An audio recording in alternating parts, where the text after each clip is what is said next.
जड़ कर्म चेतन बंधकारु कर्म के अवसान का, कह कर स्वरूप यथार्थ जग का जो किया उपकार है, उसके लिए जिन वाणी माँ को वंदना शत बार है, वंदना शत बार है, वंदना शत बार है।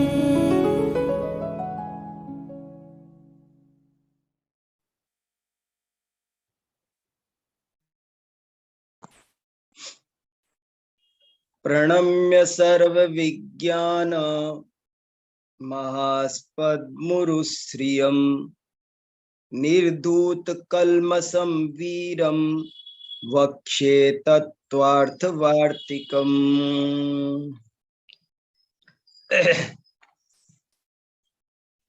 श्रीमद् भट्टाकलंक देव द्वारा रचित तत्वार्थ वार्तिक का हम स्वाध्याय कर रहे हैं। किसी ने पूछा कि भट्टारक किसे कहते हैं? बोले भट्ट क्यों कहते हैं इनको? आज जो भट्टारक का हम लोग अर्थ समझते हैं, भट्टारक शब्द कहने से जो हमारे दिमाग में एक चित्र बनता है आज, वो भट्टारक शब्द का मूल अर्थ नहीं है। भट्टारक शब्द का अर्थ होता है पूज्य।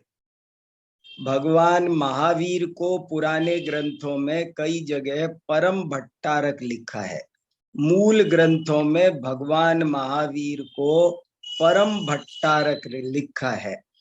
भट्ट शब्द सामर्थ्यवान, आदरवान के लिए होता है और भट्टारक माने आदरणीय। बाद में ये धीरे धीरे आचार्यों के लिए प्रयोग होने लगा। जो बड़े बड़े आचार्य होते हैं उनको मूल उपाधि तो ये वीतराग सर्वज्ञ भगवान की है, लेकिन बाद में ये महान ज्ञानी आचार्यों के लिए भी प्रयोग होने लगा। एक इंद्र नंदी आचार्य ने नीति सार नाम का ग्रंथ लिखा है।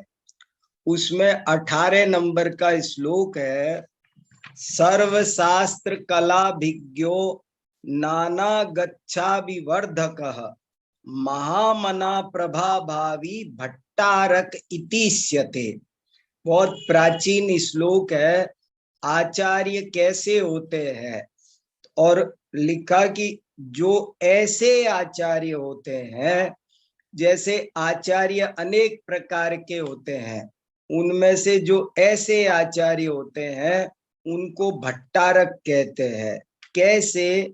सर्वशास्त्र कलाभिज्ञो, जिनको सभी शास्त्रों का, कलाओं का, सठ दर्शन का बहुत ज्ञान होता है, जो व्यापक ज्ञान के चारों अनुयोग और विद्याओं में सारी, गणित भी आती है तो ज्योतिष भी आती है, भूगोल भी आती है, खगोल भी आती है, दर्शन भी आता है, समाज शास्त्र भी आता है, राजनीति भी आती है, व्याकरण भी आता है, अध्यात्म भी आता है, जिन्हें सर्वशास्त्र कला विज्ञो। कितना सुंदर शब्द है। आचार्य कैसा होना चाहिए? सर्वशास्त्र कला विज्ञो नाना गच्छा विवर्धक, और अपने संग की बहुत अभिवृद्धि करता हो।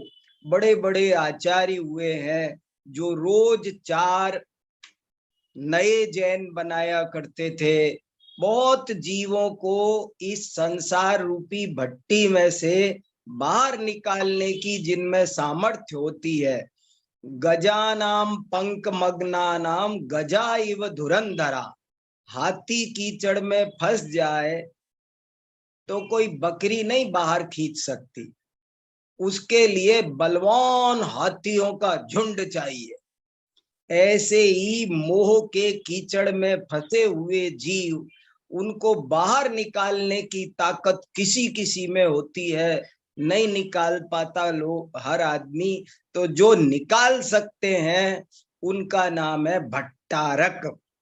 सर्वशास्त्र कला अभिज्ञो नाना गच्छाभिवर्धक महामना प्रभाभावी भट्टारक इतिष्यते।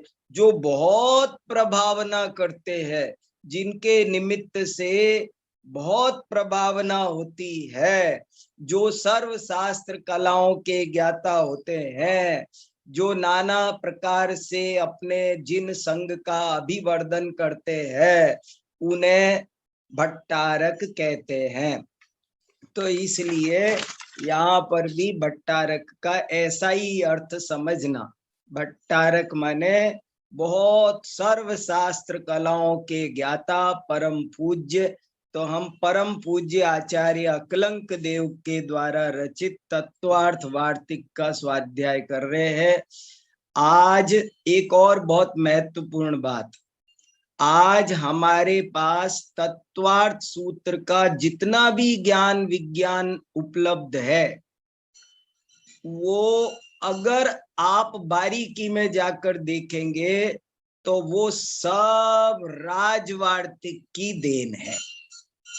आज हम जो तत्वार्थ सूत्र के आज तत्वार्थ सूत्र पर हजारों टीकाएं हैं, हजारों प्रवचन हैं, इतने ज्ञान होते हैं, इतनी किताबें निकल रही है। इन सब में एक एक सूत्र में कितना क्या भाव भरा हुआ है, ये अगर सबसे पहले किसी ने निकाला तो आचार्य अकलंक देव ने निकाला। आप कह सकते हैं कि इनसे पहले सर्वार्थ सिद्धि भी तो थी अकलंक आचार्य की।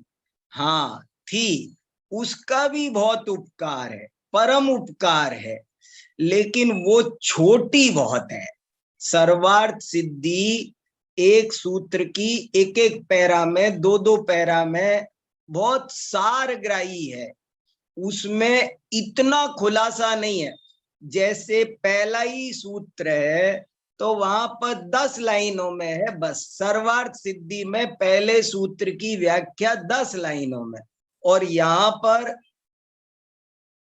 पर 8 पेज में, और 8 पेज का मतलब कम से कम 150 लाइनों में, 200 लाइनों में जो इतना विस्तार आया है, हर सूत्र में जो तर्क वितर्क मैटर और जो खुलासा आज हमको मिलता है ना, वो ले दे करके कहीं न कहीं यहां से आया है। इन्होंने खोला, बाद में इनका खोला हुआ, श्लोक वार्तिक में खोला, इसलिए इसका योगदान अविस्मरणीय है। इसको पढ़ने से ज्ञान आराधना ही सुख का मार्ग है और कोई मार्ग नहीं है। इसलिए इसको पढ़ करके निरंतर अपने ज्ञान को निर्मल करना चाहिए। तो हमने 25 वार्तिक पहले अध्याय के पहले सूत्र के पढ़ लिए हैं, अब 26वां पढ़ते हैं। 25 तक क्या क्या चर्चा आई ये अभी आपको संदेश भैया ने बता दिया है। बहुत सुंदर चर्चा है। मेरे तो बार बार मन भरता नहीं है, मैं शुरू कर दूंगा ना तो अभी 15 मिनट फिर लग जाएंगे कि क्या क्या समझाया, क्या क्या बात थी। ऐसे करके बहुत अच्छी चर्चा आई है, उसको सबको आप रोज रोज अपने चित्त में दोहराते रहो। मैं बार बार दोहराता रहता हूँ। कोई मेरे पास आता है तो उसको सुनाने लगता हूँ कि क्या क्या आया अब तक, क्या समवाय है, क्या अनवस्था है, समवाय क्यों सही नहीं है, अनेकांतात का क्या मतलब है, आश्वासनार्थ का क्या मतलब है, सबसे पहले मुक्ति का उपाय क्यों दिया गया है, ये सारी चर्चा मैं करता रहता हूँ। आप भी इसको करते रहो, तभी ये टिकेगी। विद्या अभ्यास से, बारंबार दोहराने से स्थिर होती है, वरना नष्ट हो जाती है। तो 25 वार्तिक पढ़े, अब 26वां वार्तिक आपके सामने प्रस्तुत करता हूं। भाव साधना ज्ञानादि शब्द तत्व कथनात् दातृस्य करण व्यपदेशवत्। पूरा वार्तिक पढ़ देता हूं, और उस वार्तिक का व्याख्यान पढ़ देता हूं, आप शांति से सुनो, बाद में उसको मैं अपनी भाषा में हिंदी में कहूंगा। भाव साधना ज्ञानादि शब्द तत्व कथनात् दातृस करण व्यपदेशवत यथा औदासीन्येन अवस्थितम इच्छन दंत दत्रणादि दात्रिम करणमिति व्यपदिश्यते तथा औदासीन्येन अवस्थितानि ज्ञान दर्शन चारित्राणि प्रतिनियत ज्ञान दर्शन चरण क्रिया व्यापारम प्रति निवृत्त औत्सुक्यानि कथ्यन्ते। को असौ मोक्ष मार्गः ज्ञान दर्शन चारित्राणि। किम ज्ञान दर्शन चारित्रम? ज्ञातिर्ज्ञानम दृष्टिर्दर्शनम चरणम चारित्रम इति क्रिया व्यापृतानाम तु ज्ञानादीनाम कर्त्रादि कारक व्यवहार। देखो क्या कहा इसमें कि भाव साधन ज्ञानादि शब्दों को बना लो। पहले कहा कि ज्ञानादि शब्द करण साधन है, फिर कहा कि चाहे कर्तृ साधन बना लो, और अब कह रहे हैं भाव साधन बना लो। ये एक बात जरा मन लगाकर सुनने की है कि ज्ञान दर्शन चारित्र का क्या अर्थ किया जाए। ज्ञान माने क्या, दर्शन माने क्या, चारित्र माने क्या? तो उन्होंने पहले तो कहा था कि इसको करण करो, ज्ञान को दर्शन को करण करो, चारित्र को भाव करो। तो प्रश्न उस पर बहुत लंबी चर्चा चली। करण का मतलब होता है साधन, तृतीया विभक्ति, कि जिसके द्वारा जाना जाए उसका नाम ज्ञान, जिसके द्वारा श्रद्धान किया जाए उसका नाम दर्शन, ऐसा अर्थ करो। लेकिन उसमें उसको बहुत बहस करनी पड़ी कि वो फिर तो अलग अलग हो जाएंगे।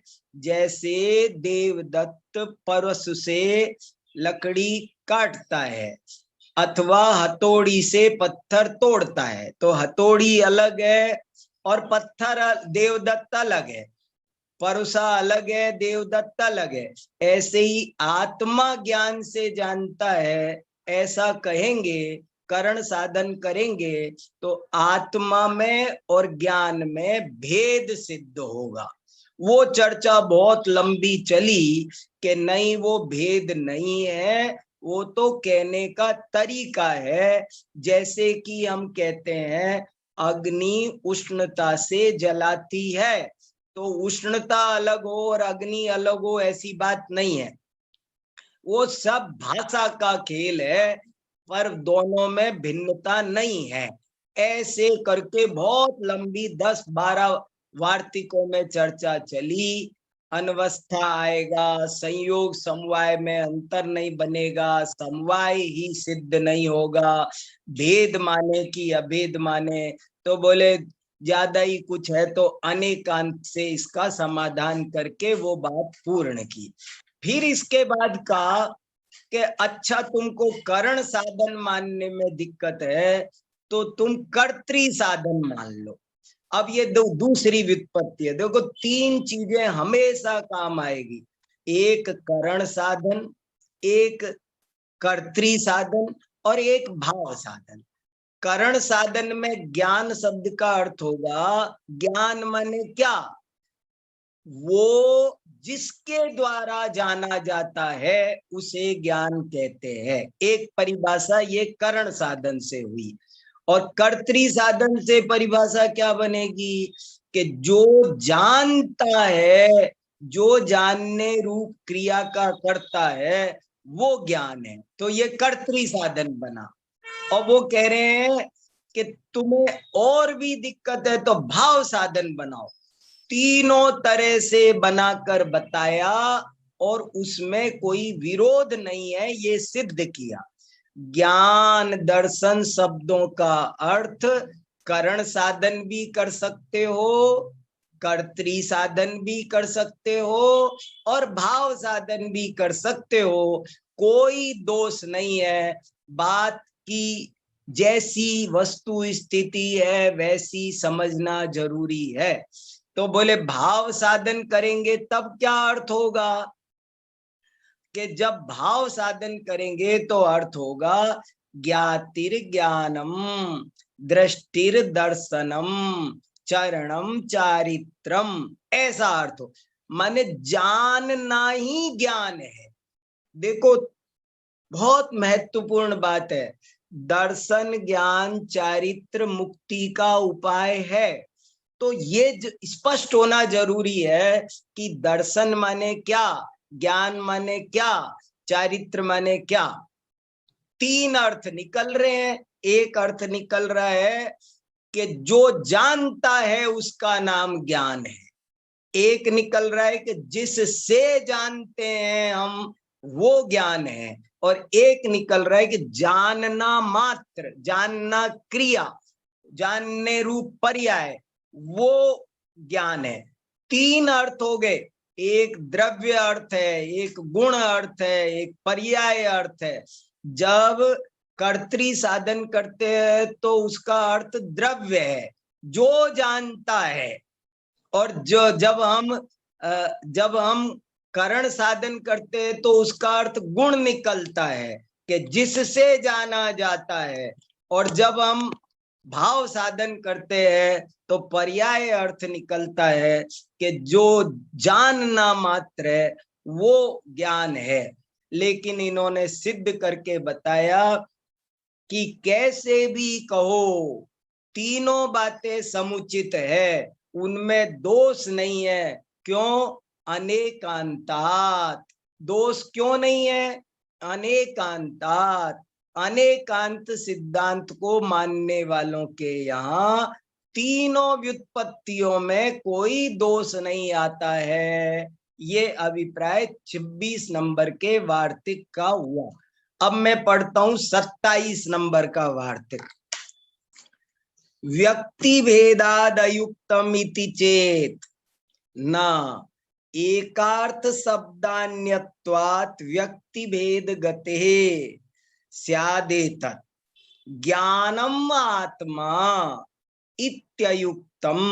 देखो, स्यादेतत् ज्ञानम आत्मा इति अयुक्तम कस्मात् व्यक्ति भेदात् अविधेयवत् लिंग संख्ये भवतो अभिधानस्य इति ज्ञानम आत्मा इति प्राप्नोति इति तन्न किम कारणम एकार्थे शब्दान्यत्वात् व्यक्ति भेद गते एकस्मिन्नपि अर्थे शब्द भेदात् व्यक्ति भेदा दृश्यन्ते यथा गेहम कुटी मठ पुष्य तारका नक्षत्रम इति एवं ज्ञानम आत्मा इत्यपि स्यात्।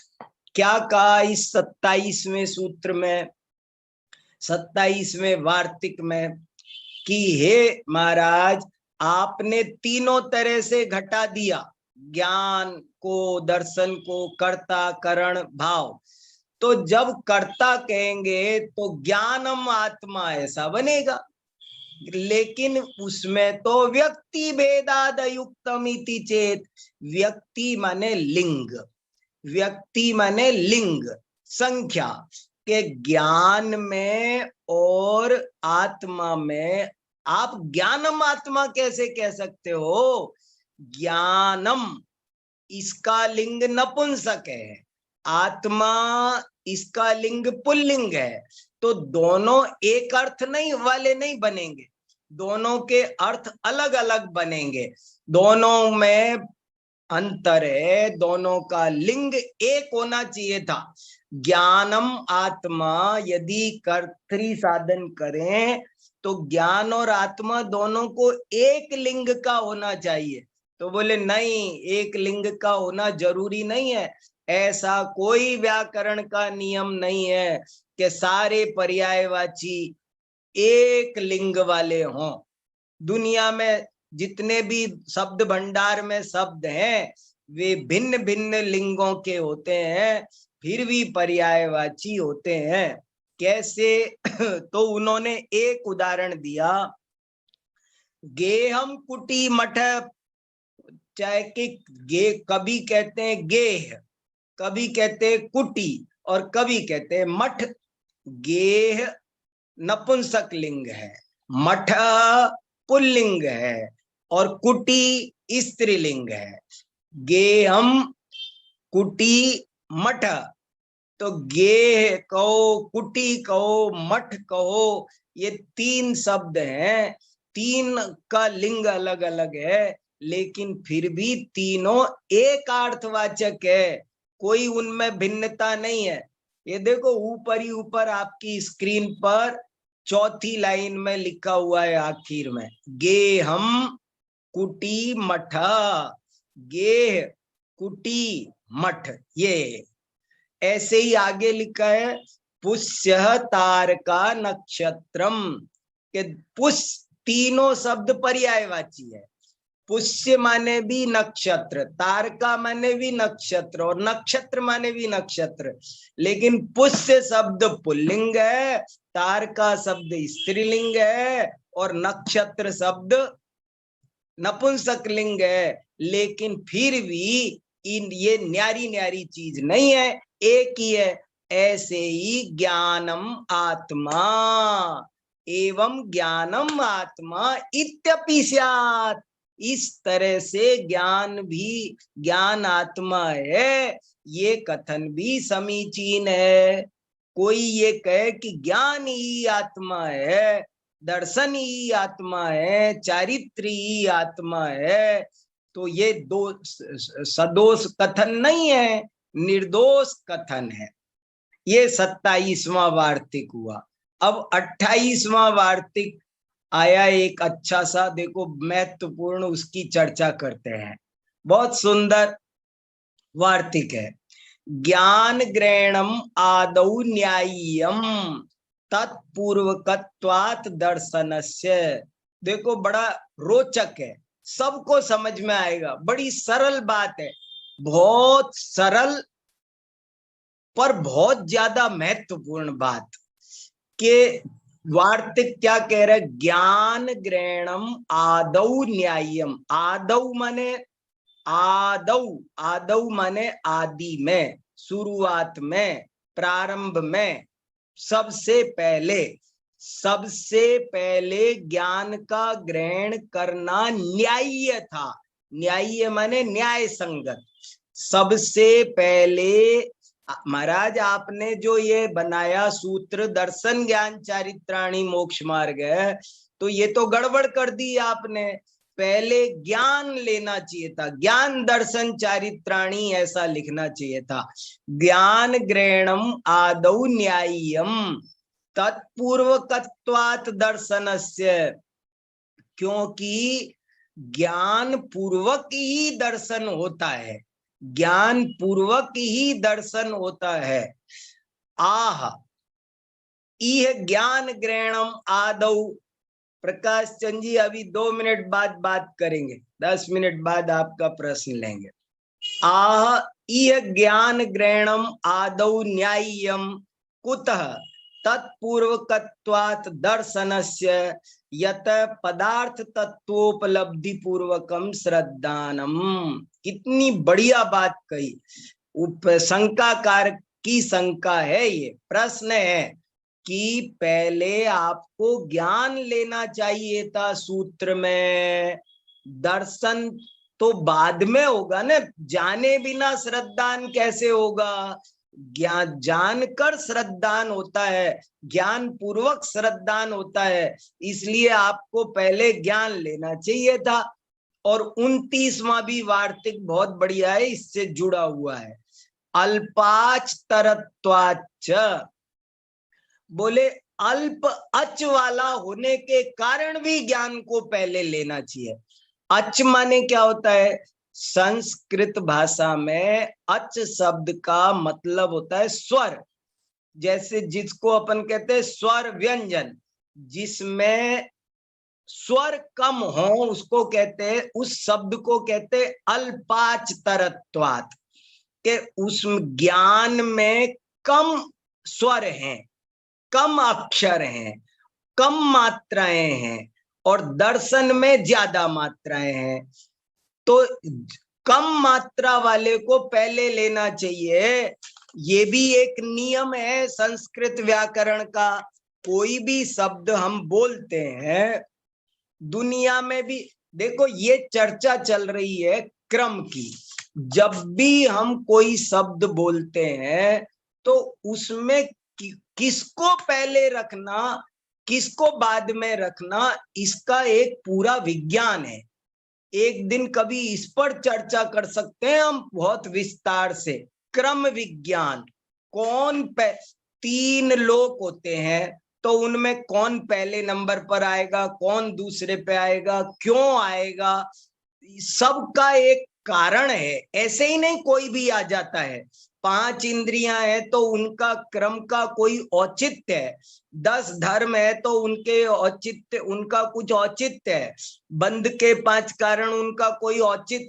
हर एक, जब भी हम कुछ बोलते हैं, अगर हमने राम लक्ष्मण बोला, अगर हमने सोना चांदी बोला, तो सोना क्यों पहले बोला और चांदी क्यों बाद में बोला, इसका एक विज्ञान है। आप चांदी सोना बोले कि सोना चांदी बोले, आप दाल रोटी बोले कि रोटी दाल बोले, क्यों हम दाल रोटी बोलते हैं, रोटी दाल क्यों नहीं बोलते? क्योंकि दाल में 3 मात्राएं हैं और रोटी में 4 मात्राएं हैं। रोटी, रो की 2 मात्रा, टी की 2 मात्रा, लेकिन दाल की मात्रा, दाल में 2 मात्रा, ले में 1 मात्रा, दाल में 3 मात्रा है, रोटी में 4 मात्रा है। इसलिए पति पत्नी, पति में 2 मात्रा है, पत्नी में 4 मात्रा है। तो जिसमें कम मात्रा हो उसको पहले, प्रमाण नय कहना सही होता है या नए प्रमाण कहना सही है? सूरज चांद कहना सही है कि चांद सूरज कहना सही है? क्रम पर संस्कृत भाषा में, व्याकरण में बहुत लंबी चौड़ी बहस हुई है। उनमें से एक नियम है ये, जो 29वें वार्तिक में लिखा गया है कि कोई भी शब्दों को जब आप क्रम से लगाएंगे तो क्या नियम होना चाहिए? तो नियम है अल्पाच तरत्वात्, के जिसकी मात्रा कम हो उसको पहले रखो। जो कम अक्षरों का हो, जो शब्द बड़ा हो, उस बड़े शब्द को बाद में रखो और छोटे शब्द को पहले रखो। ऐसा एक व्याकरण का नियम है। तो शंकाकार कह रहा है महाराज, ज्ञान शब्द में मात्राएं कम है, इसलिए भी आपको ज्ञान को पहले रखना चाहिए था, और ज्ञान के बाद ही दर्शन होता है, श्रद्धान होता है, इसलिए भी आपको ज्ञान पहले रखना चाहिए था। आपने ये क्या किया कि पहले दर्शन रख दिया और ज्ञान बाद में किया। ये क्या किया?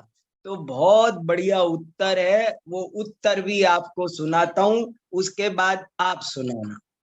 बहुत बढ़िया उत्तर है। ना, ना माने नहीं, ऐसी बात नहीं है, तुम पूरी पढ़कर नहीं आए क्रम विज्ञान। क्रम विज्ञान के बारे में जो तुम बात कह रहे हो, हमने बहुत सोच समझ के, सूत्रकारों ने क्रम पर बहुत सोचा है।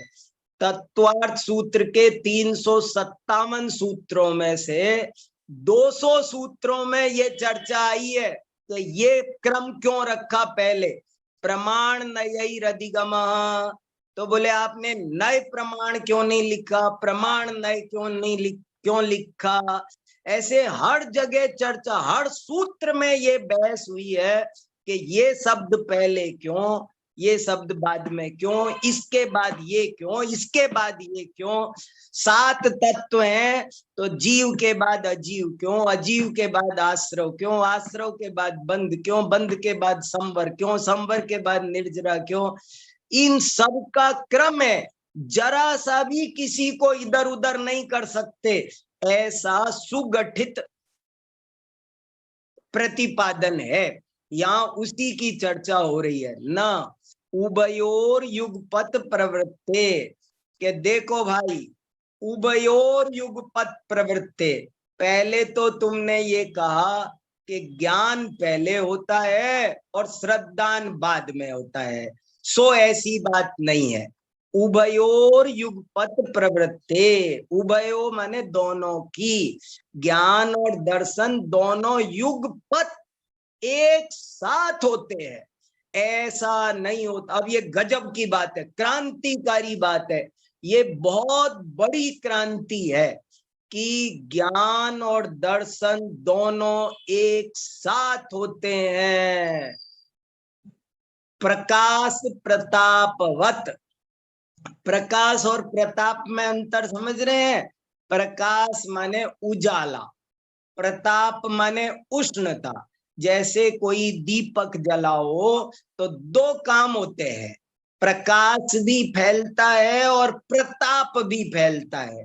हमने कमरे में बल्ब जलाया, ट्यूबलाइट जलाई, कोई भी चीज जलाई तो प्रकाश भी होगा और प्रताप भी होगा। प्रताप माने उष्णता, प्रकाश माने उद्योत, उजाला।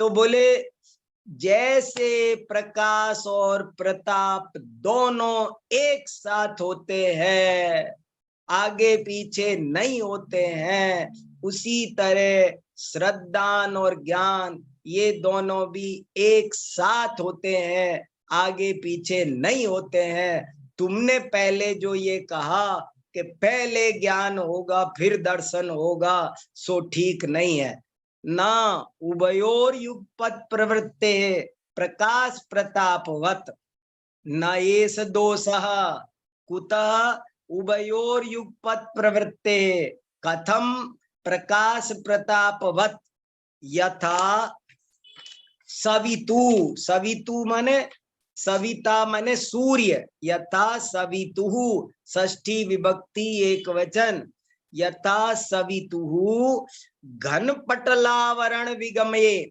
जैसे सूर्य के बादल पटल का आवरण दूर होने पर प्रकाश और प्रताप की प्रवृत्ति युगपत होती है, तथा उसी प्रकार ज्ञान दर्शन योर युगपत आत्मलाभ है।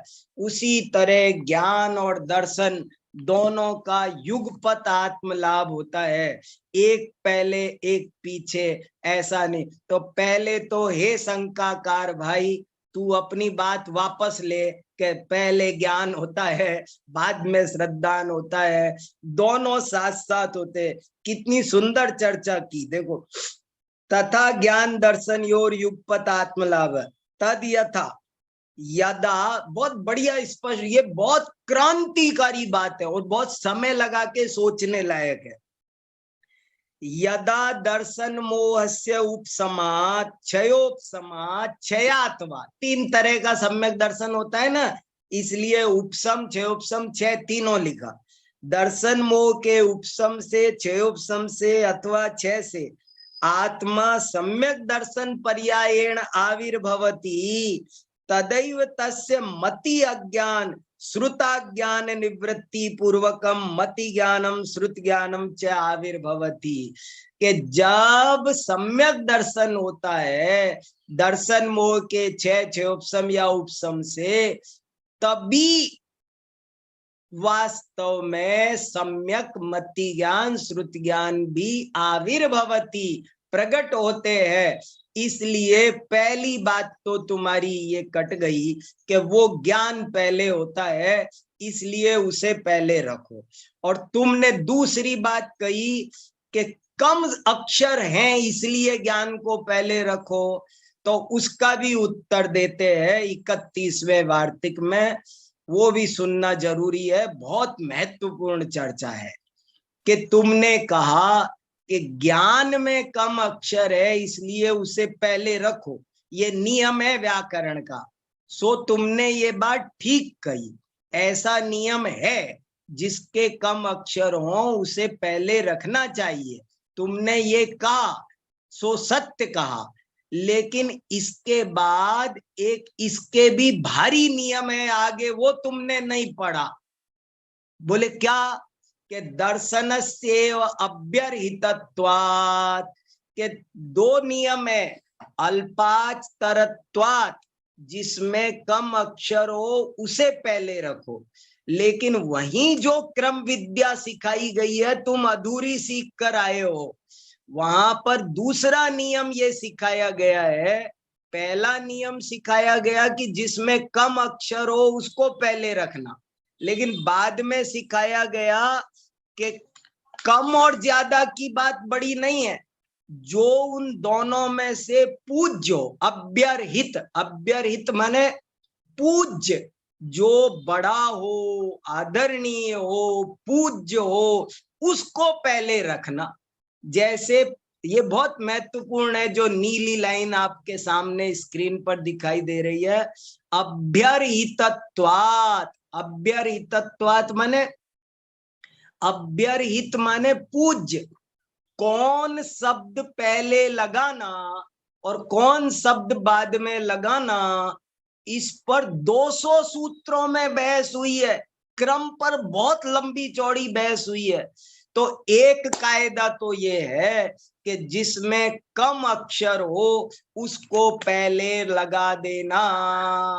एक तो ये ऑर्डर है वैयाकरणों का, लेकिन एक दूसरा ऑर्डर इससे भी सुपर है, उसको भी ध्यान रखना जरूरी है कि यदि उन दोनों में से कोई ज्यादा पूज्य है तो वो लगाना।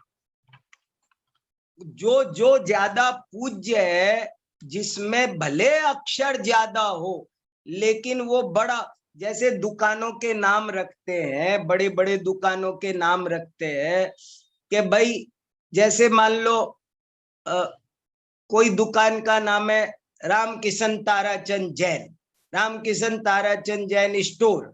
तो रामकिशन ताराचंद में किसको पहले रखना कि उन दो भाइयों में या दो पिता पुत्र में जो बड़ा है, रामकिशन जी पिता है, ताराचंद पुत्र है, तो जो पिता है उसका नाम पहले आएगा, चाहे उसमें ज्यादा अक्षर हो। किसको पहले करना, किसको? राम लक्ष्मण। राम लक्ष्मण में राम शब्द पहले क्यों है? केवल इसलिए नहीं है कि उसमें कम अक्षर है। अगर लक्ष्मण बड़ा होता तो हम लक्ष्मण राम कहते, हम राम लक्ष्मण नहीं कहते। तो जो पूज्य हो उसको पहले, प्रमाण नए, नए प्रमाण क्यों नहीं कहा? तो उन्होंने यही उत्तर दिया कि प्रमाण पूज्य है इसलिए हमने प्रमाण को पहले रखा, नए पूज्य नहीं है। नए तो प्रमाण होगा तब निकलेगा, बाप तो प्रमाण है, नए बेटा है, इसलिए दर्शन को हमने पहले इसलिए रखा कि दर्शन पूज्य है। दर्शन सेव अभ्यर्हितत्वात्, के दर्शन पूज्य है इसलिए उसे पहले रखा गया है। तुम्हारा नियम ठीक था कि अल्प अच वाला होना चाहिए, लेकिन अल्प अच वाले नियम को काट करके ये दूसरा नियम इसका भारी है। सामान्य शास्त्र तो नूनम विशेषो बलवान भवेत्, वो सामान्य नियम था अल्प अच वाला, लेकिन ये विशेष नियम है कि जो पूज्य हो उसे पहले रखना। यद्यपि उक्तम अल्पाचतरत्वात् ज्ञानस्य पूर्व निपात। पूर्व निपात, पूर्व निपात माने पहले आ जाना, दो में से जंप करके पहले आ जाना चाहिए वो शब्द जिसमें कम अक्षर हो। ऐसा जो तुमने कहा वो बात एक हिसाब से ठीक थी, लेकिन तद असत वो यहाँ पर नहीं घटित हो सकती। कस्मात, क्यों? दर्शन सेव अभ्यर्हितत्वात्, क्योंकि दर्शन पूज्य है, दर्शन अभ्यर्हित है। ज्ञानात दर्शनम एव अभ्यर्हितम, ज्ञान से ज्यादा पूज्य दर्शन है। सम्यक दर्शन पूज्य है। क्यों? कितना बढ़िया उत्तर है, देखो, ज्ञानात दर्शनम एव अभ्यर्हितम। क्यों? दर्शन सन्निधाने सति अज्ञानस्यापि ज्ञान भावात्। और ज्ञात्वापि असरददत तदभावा, ये लाइन बहुत ज्यादा इंपॉर्टेंट है। आखिरी लाइन 31वें वार्तिक की बहुत ज्यादा महत्वपूर्ण है कि ज्ञान से दर्शन ही पूज्य है। क्यों पूज्य है? तो कह रहे हैं यदि सम्यक दर्शन है तो जो अज्ञान है उसका भी नाम ज्ञान होता है, और यदि दर्शन नहीं है तो कितना भी ज्ञान हो उसका नाम अज्ञान रहता है। ज्ञान को, अज्ञान को भी ज्ञान संज्ञा दिला देने की सामर्थ्य दर्शन में है, और ज्ञान को भी अज्ञान कहला देने की सामर्थ्य इस दर्शन में है, मिथ्या दर्शन में है। इसलिए श्रद्धान भारी है। बहुत बढ़िया महत्वपूर्ण बात है ये।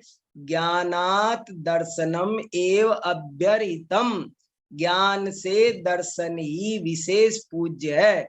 दर्शन सन्निधाने सति अज्ञानस्यापि ज्ञान भावात्, दर्शन हो तो ज्ञान, अज्ञान भी ज्ञान कहलाता है, और यदि दर्शन नहीं हो तो जाना हुआ भी, जानने पर भी कितने ही शास्त्र पढ़े हों उसका नाम अज्ञान है। ये बताने के लिए हमने दर्शन शब्द को पहले रखा है।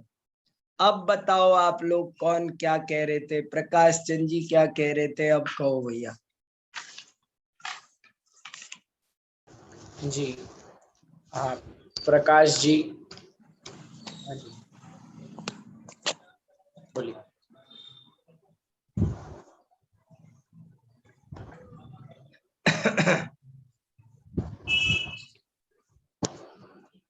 हाँ, अनम्यूट कीजिए आप। चलिए, पहले हम राजेंद्र जी दोषी हमारे साथ जुड़े हैं। हाँ ठीक है। जय जनेन्द्र। हाँ बोलिए बोलिए राजेंद्र जी। हाँ, वो जो समय सारजय में जो कहा गया है, हाँ राजा को जानकर हाँ दान करना चाहिए, हाँ। तो फिर ये विरोधाभास दिखता है ना। देखो यही सुलझाना है, ये विरोधाभास है, विरोध नहीं है, ये विरोधाभास है। आपने ही कहा ये विरोधाभास है, विरोध नहीं है। दोनों तरह से कथन आते हैं। ज्ञान जब सामान्य कथन करते हैं तो ऐसा भी कहा जाता है, ज्ञान दर्शन चारित्र, शास्त्रों में दोनों क्रम मिलते हैं, घबराने की बात नहीं। जब ज्ञान को पहले कहा हो तो वो सामान्य विवक्षा समझना। प्रारंभ में जब तक ज्ञान नहीं करेंगे तब तक श्रद्धान कैसे होगा? ज्ञान पूर्वक श्रद्धान होता है। इसलिए ज्ञान दर्शन चार, राजीव राजा को जानकर श्रद्धान करते हैं, ये भी बात सही है। लेकिन श्रद्धान और ज्ञान वास्तव में युगपत होते हैं। प्रकाश प्रताप की, उसका नाम ज्ञान नहीं है जब तक श्रद्धान नहीं होता। सम्यक ज्ञान नाम नहीं है। सम्यक दर्शन और सम्यक ज्ञान युगपत होते हु प्रकाश दीपक तय होई, उनमें कारण कार्य भी माना है और उनमें साथ साथ होना भी माना है। देखो सम्यक दर्शन और सम्यक ज्ञान में कारण कार्य व्यवस्था भी मानी है। एक कारण है, एक कार्य है। सम्यक कारण जान ज्ञान कारज है होई, सम्यक दर्शन कारण है, सम्यक ज्ञान कार्य है। कहीं पर उल्टा कहेंगे कि ज्ञान कारण है और दर्शन कार्य है। तो दोनों बातें, तीनों बातें सब समझने की है, कोई दिक्कत नहीं है। विवक्षाएं अलग अलग है। जी हाँ, प्रकाश चंद्र जी हमारे बीच में जुड़े हैं। आप पूछना है?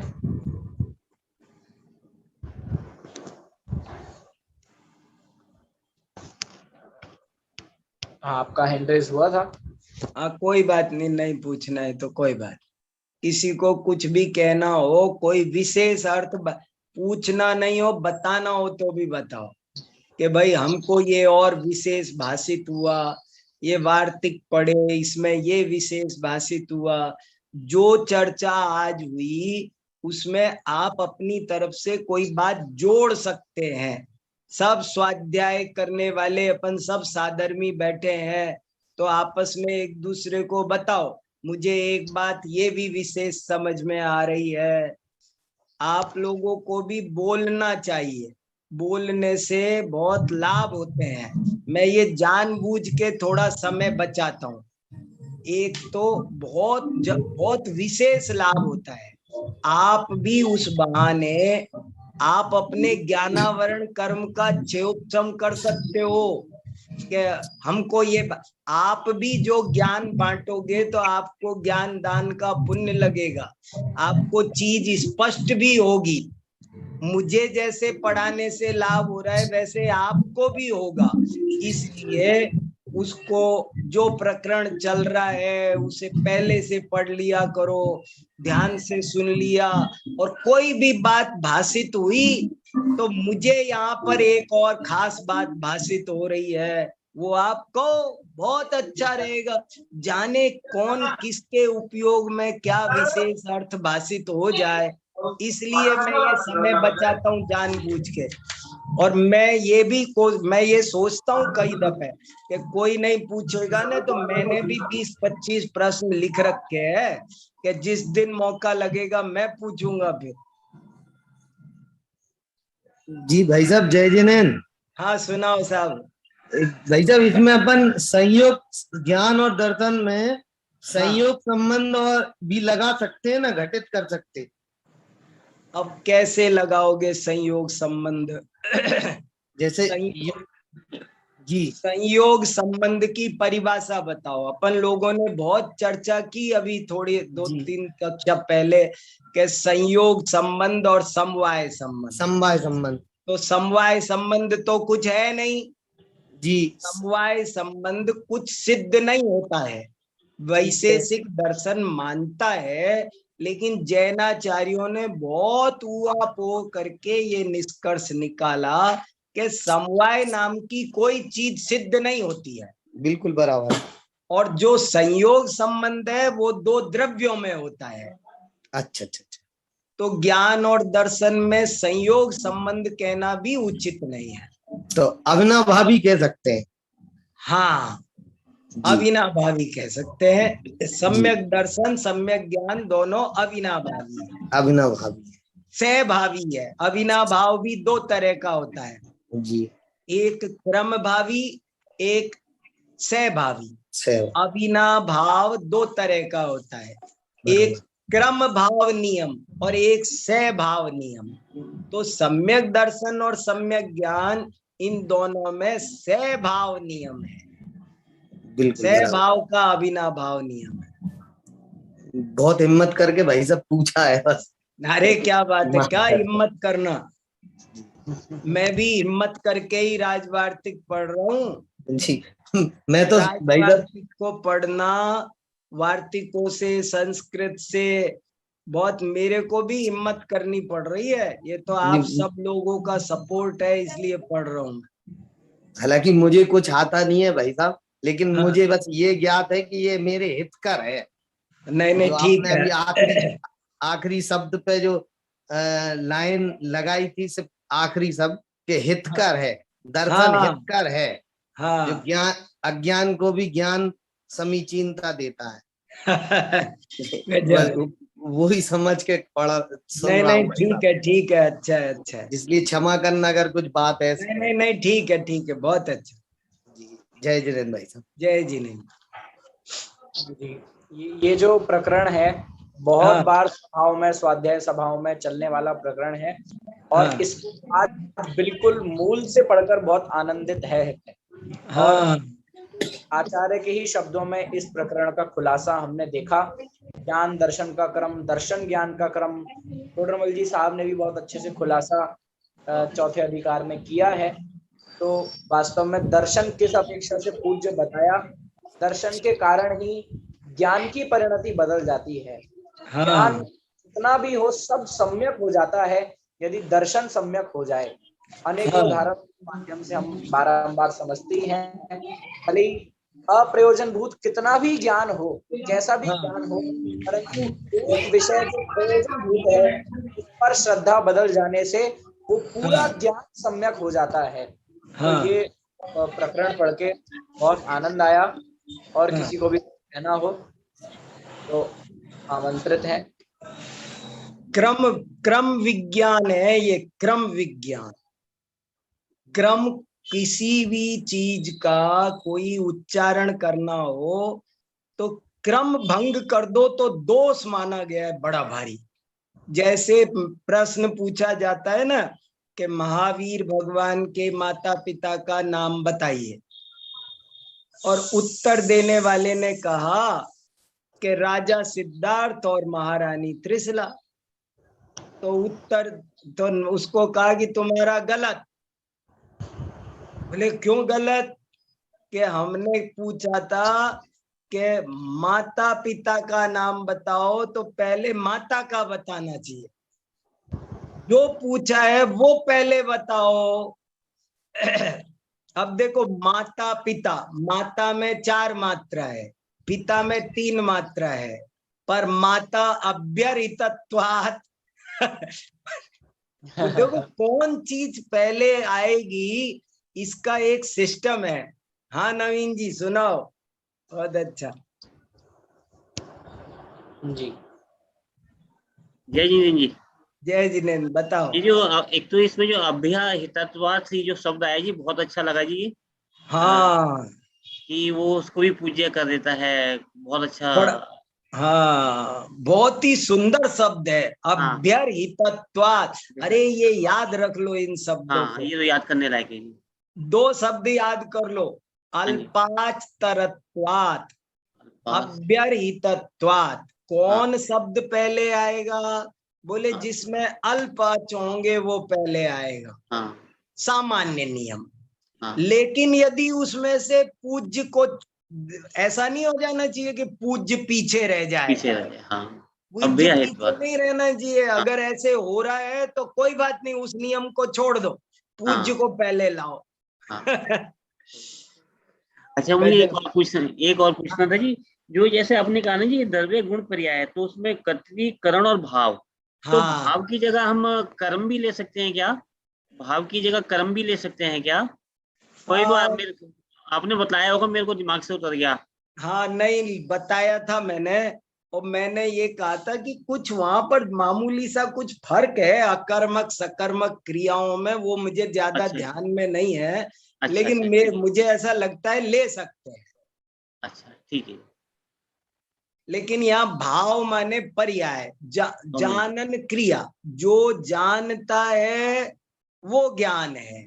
तो आत्मा हो गया द्रव्य, वो कर्त्री हो गया, कर्ता हो गया। और जिससे जाना जाए वो हो गया गुण, ज्ञान गुण। और जानने रूप क्रिया। हाँ। तो अब ये क्रिया है, जानने रूप कर्म भी है ये। हाँ। जानना एक आत्मा का कर्म है ना। कर्म है, हाँ, जानता है, बिल्कुल। कर्ता और कर्म द्रव्य पर्याय के बीच ही तो है। बिल्कुल। जो भी जीव अपनी पर्यायों का करता है और उसकी पर्याय उसका कर्म है। हाँ। तो ये जो जानने रूप क्रिया है वो कर्म भी है, वही क्रिया होने से भाव भी है। भाव भी, वही क्रिया होने से भाव। ठीक है। हाँ। जी हाँ, जी हाँ। अभी इतना समझ में आ रहा है, और कुछ विशेष ध्यान में आएगा तो बताऊंगा। ठीक है। राजेंद्र जी फिर से कुछ कह रहे हैं। हाँ हाँ, जो कहा गया है ना, नए से प्रमाण पूज्य है करके। हाँ, तो वह नए में अक्षर कम होते हुए भी पहले प्रमाण रखा गया है। बराबर, ये ज्यादा समझ में आ गया। बिल्कुल। प्रमाण नयी अधिगमा, इसमें नए पहले होना चाहिए था, लेकिन उनने कहा नए पहले होना चाहिए था, लेकिन प्रमाण पूज्य है, इसलिए प्रमाण को बाद में नहीं रखेंगे, उसको पहले लाएंगे। पिताजी का नाम, दुकान की फर्म पर 2 भाइयों का नाम रखो तो पहले बड़े भाई का नाम रखना है, चाहे ज्यादा अक्षर का हो।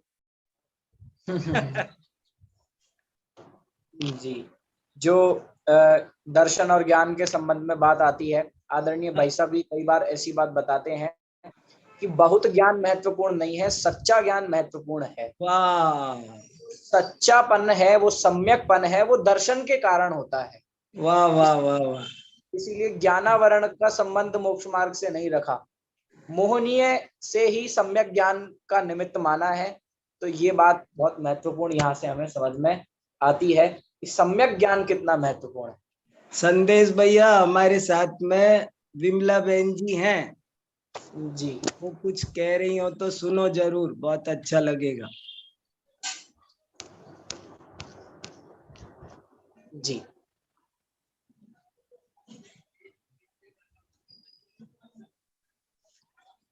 हाँ, आवाज आ रही संदेश? हाँ आ रही है। आ रही है। हाँ मेरा ये कहना है कि राजवाटिक में से ही गुरुदेव ये बोलते थे हाँ कि निश्चय नए पूज्य है, प्रमाण पूज्य नहीं है, क्योंकि प्रमाण में व्यवहार भी शामिल होता है। हाँ हाँ ये बात कह रहे थे गुरुदेव। फिर अच्छा। मैंने जब राजवाटिक उठा के पढ़ा ना, तो हाँ पहले उसे दो ही चीजें मिली, प्रमाण पूज्य भी मिला और नए भी पूज्य मिला। तो अच्छा। हैं? तो इसको मैं मुझे बड़ी शंका हो गई। हाँ मैंने रामजी बापू जी से पूछा, मैंने कहा साहब उसमें तो प्रमाण को भी पूज्य लिखा है और हाँ नए को भी पूज्य लिखा है। हाँ इतना संक्षिप्त में जवाब दिया कि बड़े महाराज जी भी पूज्य और छोटे महाराज जी भी पूज्य है। और मेरे को कोई समाधान नहीं हुआ। फिर मैंने सही है। दादा से बात करी, छोटे हाँ दादा से। हाँ तो छोटे दादा ने मुझे जो जवाब दिया वो बहुत अच्छा लगा मुझे। हाँ उन्होंने कहा वस्तुनिष्ठ पद्धति की अपेक्षा प्रमाण पूज्य है और वाह प्रयोजन सिद्धि की अपेक्षा से नए पूज्य है। वाह वाह वाह, कितना बहुत अच्छा बढ़िया, जवाब है। बहुत बढ़िया, बहुत बढ़िया, बहुत बढ़िया। वस्तुनिष्ठ पद्धति होती है, हाँ, एक वस्तुनिष्ठ पद्धति होती है और एक प्रयोजन सिद्ध पद्धति होती है। बहुत ही बढ़िया उत्तर है, गजब का उत्तर है। बहुत प्रमाण गजब का उत्तर है। पूज्य है कि नए पूज्य है? तो वस्तुनिष्ठ पद्धति से देखो तो प्रमाण पूज्य है, लेकिन प्रयोजन सिद्धि करने की अपेक्षा देखो तो नए पूज्य है। नए पूज्य है। हाँ, मुझे बहुत अच्छा लगा है बहुत दादा का बढ़िया, उत्तर। बहुत बढ़िया, बहुत बढ़िया, बहुत अच्छा। ऐसे ही ज्ञान दर्शन चारित्र कहना कि दर्शन ज्ञान चारित्र कहना, ऐसा है ना। हाँ 13वीं गाथा में आता है कि जाने बिना का सिद्धांत गधे के सींग के समान है। हाँ, तो इस अपेक्षा ज्ञान मतलब पूज्य। ये बताना है कि जाने बिना का सिद्धांत नहीं होता है, तो वहाँ ज्ञान को पहले लिया है। जहाँ मोक्ष मार्ग की बात हो वहाँ सम्यक दर्शन ज्ञान चारित्राणी मोक्ष मार्ग हो जाएगा, तो वहाँ श्रद्धान पहले हो जाएगा।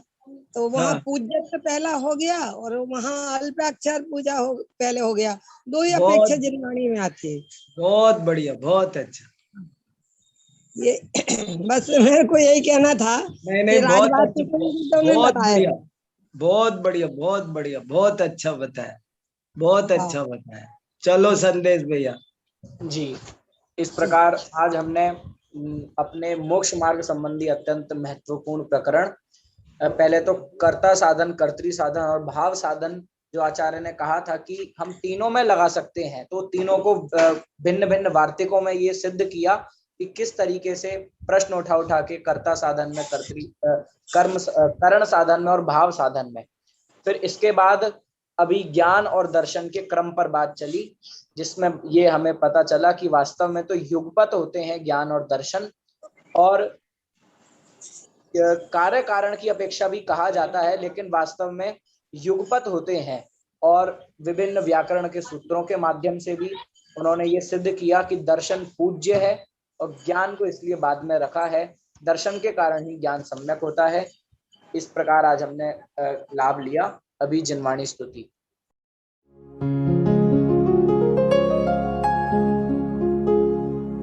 निज निधि निज में बताए यह अनंत उपकार है, उसके लिए जिन वाणी माँ को वंदना शत बार है, वंदना शत बार वंदना शत बार है।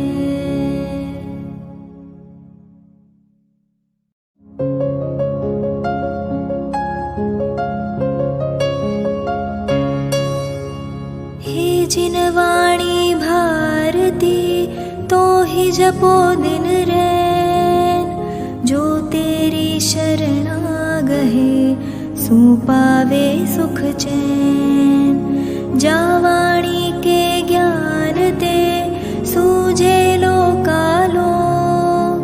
सोवाणी मस्तक नवो सदा देत हो ढोक, सदा देत हो ढोक।